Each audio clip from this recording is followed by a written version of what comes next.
Hi, everybody. This is Heather Lockett with Lasting Conversations, and I'm here via Zoom with the absolutely extraordinary Brooke Sternberg. Hi, Brooke. Hi, good afternoon, Heather. You know, Brooke is a returning guest, and I'm very honored to have her here. And everything's very synchronistic here on Lasting Conversations.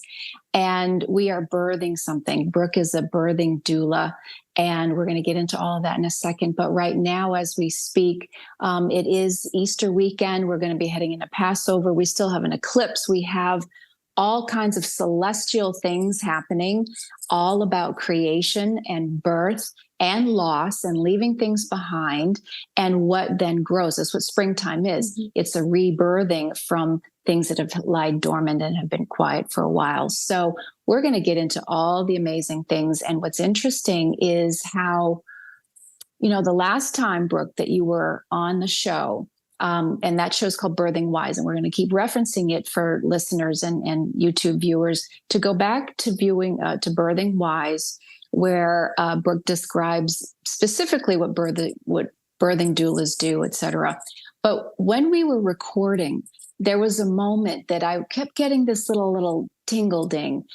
What I learned immediately after was that a baby was born that was special to me in our world. And actually one of the friends of our show, Joe Brockman, whose son, AJ Brockman, who's in a wheelchair. And it's a miracle of modern science and love and humanity that baby was born while you and I were talking about birth. So I will just say there are never any coincidences, and love abounds, and community and support. And that's part of what we're talking about today for our collective, for the women, for the men too, for families in general, and the medical community, and the helpers who need help.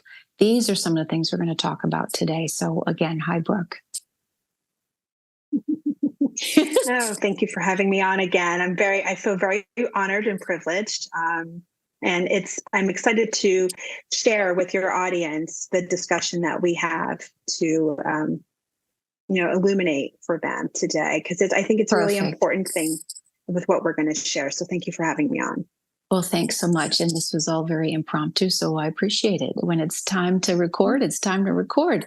So, okay. So right. Brooke, your business is called Aspired Mother, and you are a holistic birthing doula in the practice for helping the modern family. It's a modern mom, but it's the modern family these days. And we know that families come in so many flavors. And it's about, honestly, the empowerment of these families, of these women, to know their bodies, to hear their own call, and to communicate, and to help communicate with the modern technologies, the doctors, the hospitals. And you have some things to say about the business of doulaing, which is morphing and changing. Now, we've known that there have been midwives and doulas since the dawn of time. These days, there's another art to it, or it's coming back. We'll put it this way, it's coming back. And the one other thing that we will kind of circle into is for the women who might feel like they're at a loss for their own reproductive care, because as we know, we're not touching politics, but hot damn, man, these ladies are left out to dry for thousands of miles. And so we're offering up energetic support, if not more, to help with the resources of reproductive support, body support, and that knowing of your own body and where to get help. So again, Brooke, we're going to tap into all of it. So juicy. It's so juicy. It really, really, so really juicy. is. Yeah. Where would you like to start? In the beginning, there's, a sperm and an egg. No, but even before that. Well, how about starting off, what is a doula? Just to kind of give even your new viewers who maybe have never heard of the term doula before. Right, because there are birthing doulas, there are life doulas, there are death doulas, there are people that are there to be guides and to be with. Yes. Yeah. Yes. The way to describe it is, if we go back in time, queens and countesses would have their ladies in waiting. They're right. The women who would always support them and be at their side. And for this specific period of a woman's life, becoming a mother is, if we look at it, in terms of archetype, she is a woman, a maiden who is coming into the next level of her persona as a mother, and bringing her through that process of embodying that mother archetype.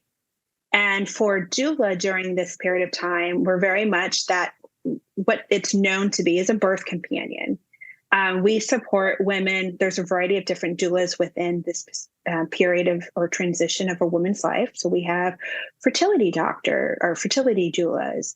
There are abortion doulas. There are adoption doulas. There are doulas that work with families who are going through surrogacy. There are those of us who primarily focus on birth support. So we support the family through pregnancy into postpartum. And then you also have postpartum doulas. And for me specifically, I'm a full spectrum doula. So I support families from conception all the way through 6 weeks postpartum. I'm there to support you through the pregnancy. I'm holding your hand and supporting you through labor and the act of giving birth.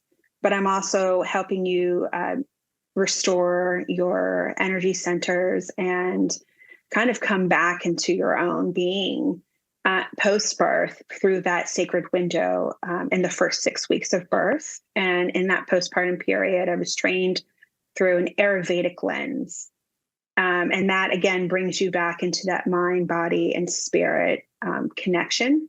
And that really being a huge, important piece that in our modern Western society, we don't necessarily recognize the importance of. And yet all around the world today, there are still cultures that this is just such a part of their society and culture, is that women have this kind of support even into those first 2 years of postpartum. So it's something that has been going on since the dawn of time. Mm-hmm. It's just new to many of us in our American society. And here in South Florida, it's becoming big. It's becoming more popular as women and young families are moving in from other states where it's a little bit more of a dominant or mainstream service that we provide families. Right. And also the notion of if people have been moving and you're away from your support network, your mom or your family or your friends, so who is by your side as your guide in this time? Mm-hmm. Right. Yeah. And, it's providing information. It's to offer education, advocacy, to help you and your partner advocate for your preferences, to provide the physical care and comfort. So if you are going through labor, I'm there to support you through labor, to know what kind of positions can you try any given moment to try to help your body and your baby through that process, and to alleviate any bit of discomfort. We do different comfort measures, acupressure, hydrotherapy, a TENS unit in replace of or before you get an epidural. There's all kinds of techniques that we come in through extensive training and education to know how to best support you through the physiologic birth, but also a cesarean, and how to support you and your husband as you navigate going into the OR and coming out of the OR, and now connecting with your baby with just that simple little change in how to give birth. It makes a difference in having somebody there beside you who's got the experience to support. This is also beautiful, beautiful, beautiful. And, everybody's experience is so intricately different. And we can I have a question here, but it will segue into kind of the business of doulaing as well, because as you were mentioning, so many different flavors of it. And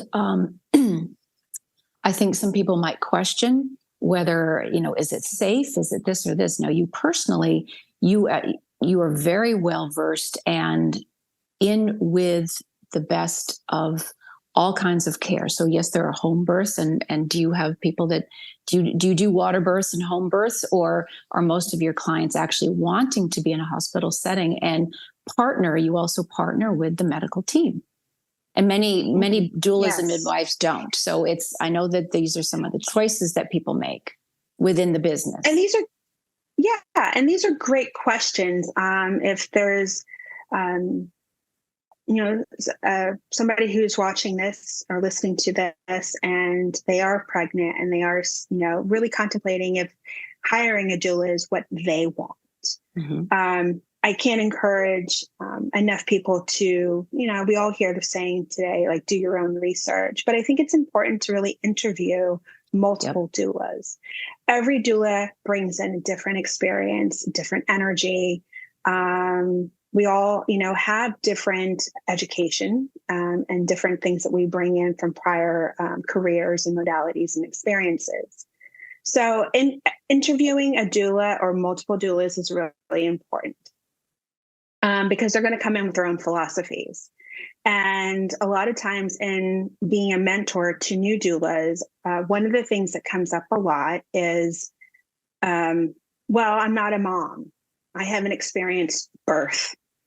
I don't know if I'm going to be a good doctor or a good doula, or who would want to hire me as a doula. And the one thing that I can express is that I think we all, for the most part, have the capability of being a doula. It's a very instinctual experience. And for anyone who has been a witness to childbirth, there is this natural rhythm and flow, even as female nurses or midwives, that there's something very instinctual and very natural. And that's what sold me on becoming a doula to begin with, because I watched my niece be born, and in front of me, there was just this flow that I was like, I picked up on it, and I was like, I want to be a part of this. It was so spiritual and magical. Women serving women in a woman's most vulnerable time of her life. So to answer your question, in my own practice and business, tend to find myself working with a lot of hospital births than home births. It's just who is attracted most to me with the services that I provide, and being an energy worker and being very hyper attuned to a woman's emotionality and always gauging the space. They are most attracted to me than maybe someone who's a little bit more secure in a home birth space. But honestly, it's a vibe. And that's where it goes back to like what I was just saying about interviewing doulas, because every doula is so unique and it's such a personal experience. And what ultimately needs to be decided is from the mother, do you feel like I am that person that you feel like you can trust, and holding your hand and guiding you through that birth experience? And that is she's the only one who can determine that. And that is something that I go back in terms of business and sharing with other doulas who are just starting out, that we're in the business of birth. There's always going to be births going on. And it really isn't a space where we need to be competitive. Right. There's always a family that's going to need you, the energy you bring to them, and the services that you provide. Right. And we can eliminate this need for competition in our industry, in our community here in South Florida, because I'm not for every family. And part of that interviewing process that we have with a prospective client allows her to determine what's her personality as a doula? What are her beliefs as a doula? I do the same with a prospective client. What are their beliefs and assumptions in birth? And having that initial conversation will hopefully help them understand, oh, I feel connected. I feel like Brooke is aligned to my mission and values in terms of how I want to give birth. Well, and I can imagine here in South that. Florida. Sorry, I was just going to say, I can imagine, especially as new parents, that you are a great guide, especially as the intuitive that you are, because sometimes they wouldn't know what to even ask. What do I not even know? And this is where someone like yourself, beyond the OB office, which the OB offices are fantastic and all the books are fantastic. Mm-hmm. But if you or anybody else within the doulaing has that special sauce to say, have you considered this or have you considered that? And then let them feel into this or that. Right. A doula's role is filling in the gaps. Right. And what is the state of our obstetric care today is that they are so, at least down here in South Florida, they are so over flooded with patients, and the expressed frustration from families to many of us doulas is that they feel like a number. They don't get that one-on-one attention and care. And part of having a doula through that entire process, that entire transition into becoming a mother, is that consistent person on your side who is supporting you emotionally, psychosocially, which is really important, right? Mm-hmm. To some capacity, spiritually, and physically, but like being that consistent support system. Your husband is your husband. They have the capacity for very specific aspects of your journey, but that that deep inner work that is required from moms, you can communicate openly in a safe space and container with a doula. Mm-hmm. What those aha moments are, what spiritual reflective thoughts have crossed your mind. You can even share those with your mom and your girlfriend, but they're always going to come in from their perspective and not necessarily always know how to hold space for you and help you dive deeper into exploring, right, what those realizations are in terms of it. It's a transition. It's a transformational experience. And there's a lot of personal work that has to occur before becoming a mother. And being able to work with someone who is very aware of that inner process and that inner work, and having the ability to hold space and create that safe container for you to reveal, even to yourself, areas where you may have never even shed light on as to who you are as a woman. Mm-hmm. Who do you want to be as a mother?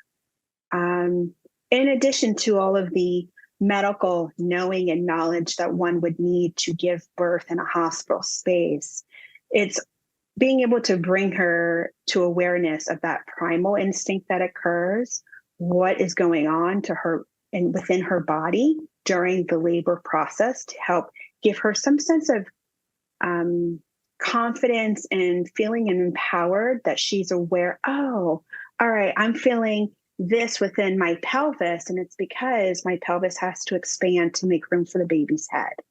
Oh, I'm feeling that. And through that open communication in labor, your doula is there to say, remember what we talked about? We were talking about what happens in your body. That's why you're feeling this. Right. And hopefully that conversation can allow you to be a little bit more at ease and of trusting the process of what is occurring, especially as a new mother. You've never experienced it before. Right. You've never experienced a contraction. And it's very new. And it's scary because in our generation, we're even more removed from the birthing experience.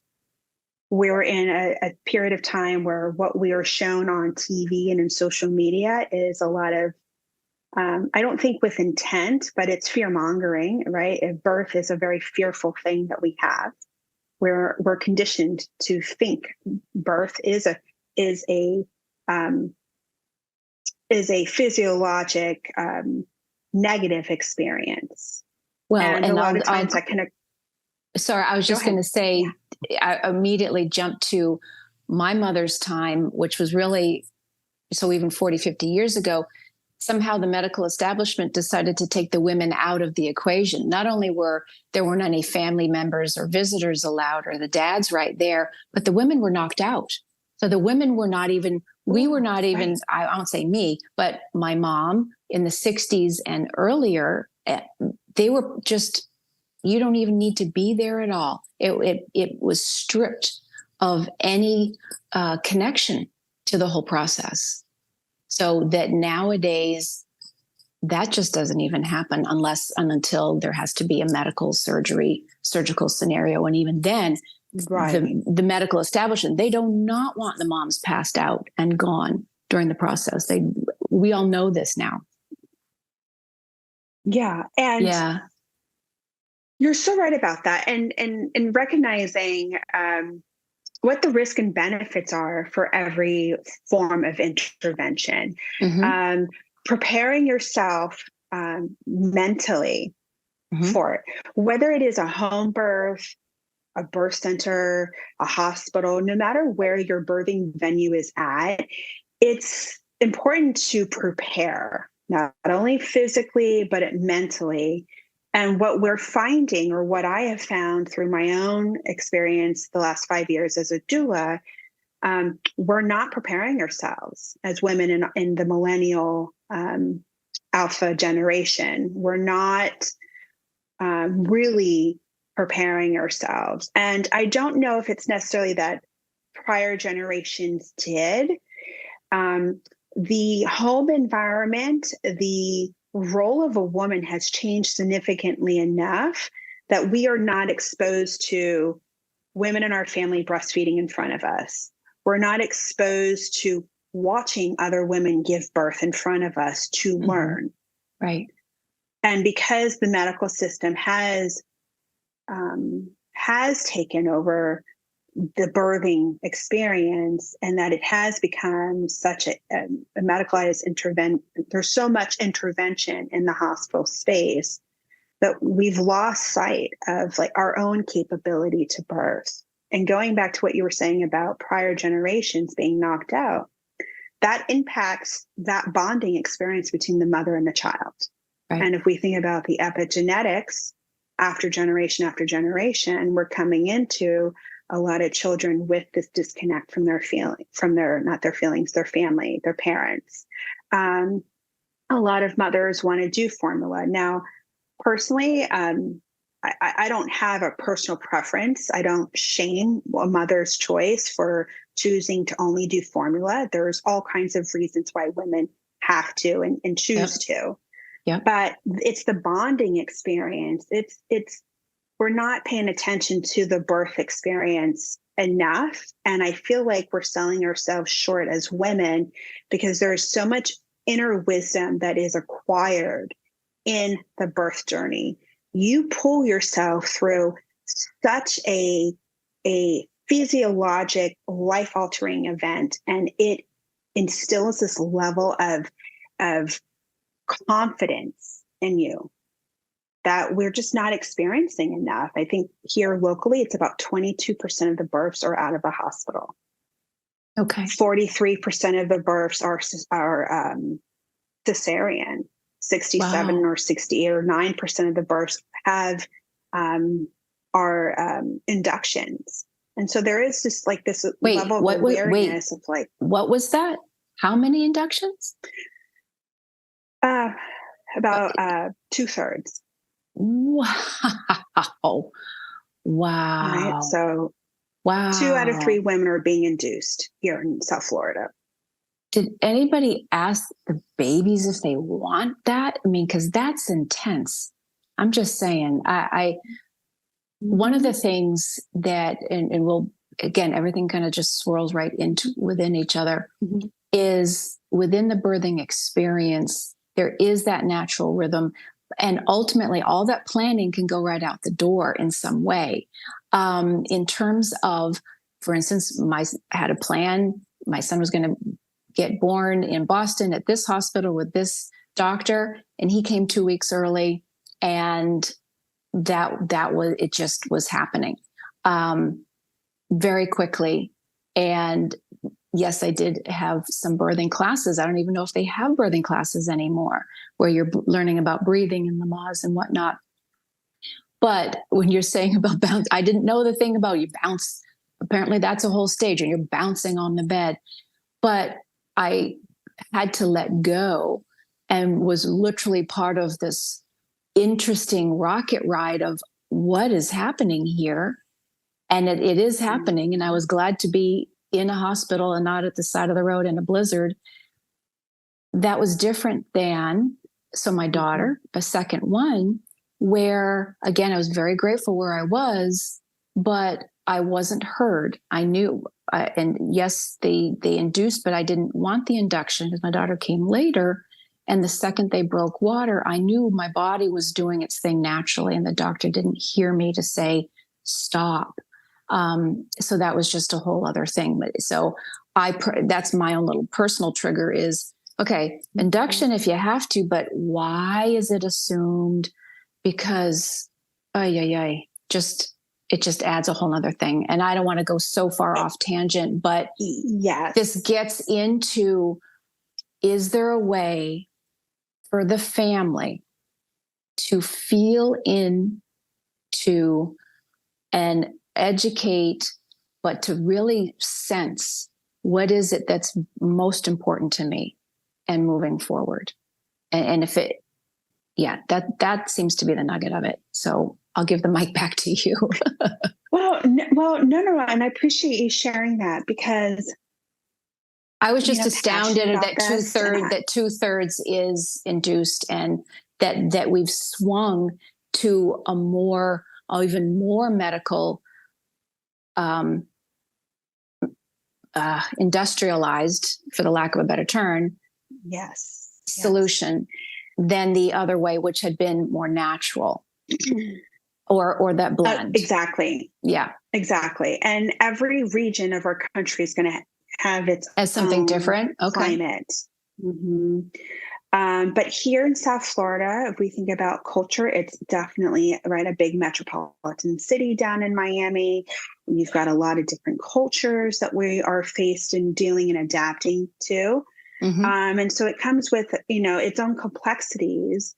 We are a very big community within the Tri-County area. And there are a lot of birthing mothers and not enough OBs, not enough OBs, because we go in thinking, all right, we have a gynecologist. And then once we get into that next stage of our lives where we want to start planning, family planning, we move to an OB. But many times women don't think of, what if I wanted to hire just a midwife? A midwife is the highest level of a nurse in the labor and delivery area in the field, and they are their extensive additional education beyond nursing allows them to be able to be at your side and to provide the clinical care without an OB. Mm-hmm. OBs are amazing, and we have some amazing OBs here in South Florida, specifically here in Palm Beach County. But I just want to call attention to that, we notice there is just everyone's at high risk, right? And maybe some of that is because we are having children later in life. But a lot of times we're not high risk.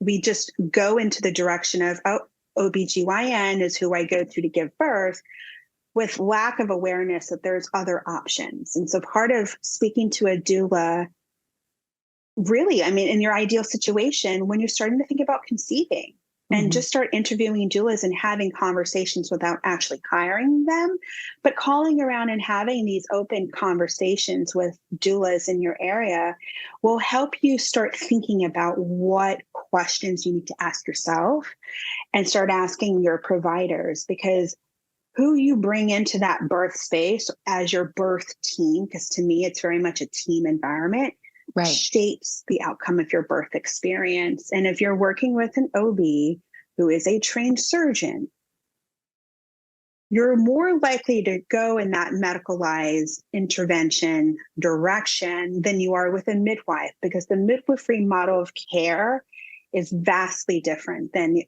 obstetric model of care. And that midwifery level of care is very trusting of natural childbirth.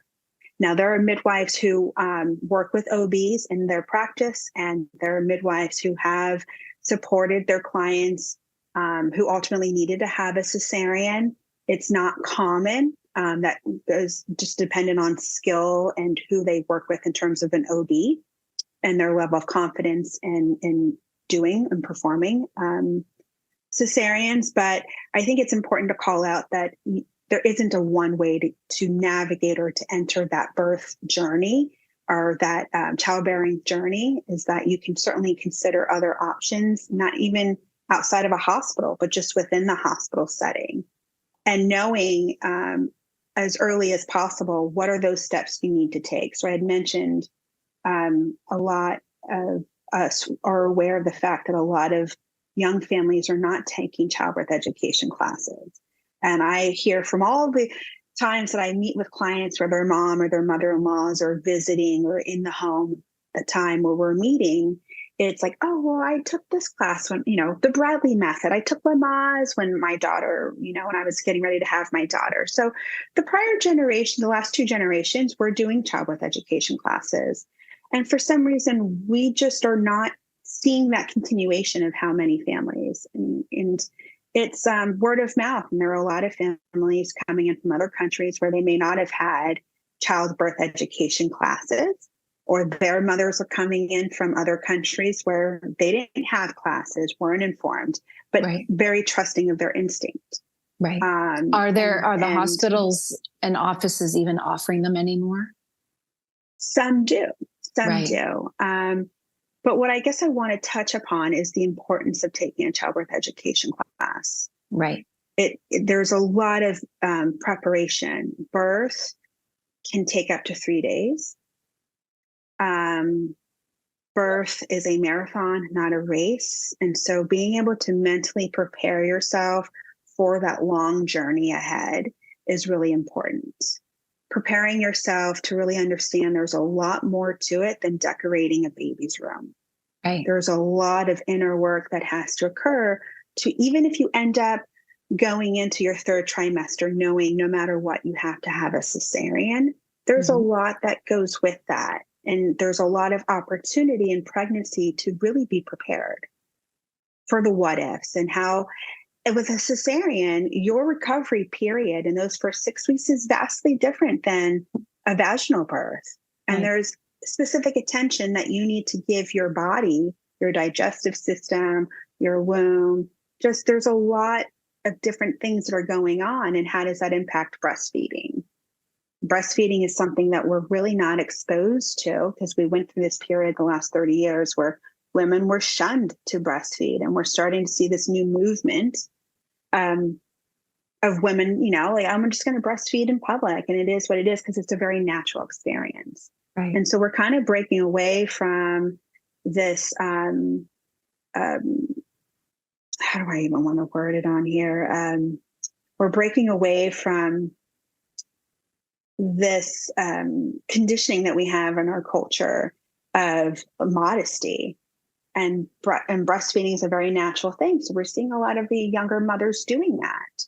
Right. And we also see the other side where there's a lot of moms who just want to do formula. And so I guess the best thing is just to think about speaking to doulas, getting to know some of the doulas in your area, start thinking about those conversations that you want to have with them so that they can help you formulate questions as you're interviewing prospective providers, because they will ultimately be the ones that they are either going to tolerate or support your birth preferences. And if you're a mom who wants to have an epidural, but not have an epidural until the very end of labor, you want to have your birth team who's going to support your choice to do everything you can to have an autonomous birth until you've hit that threshold.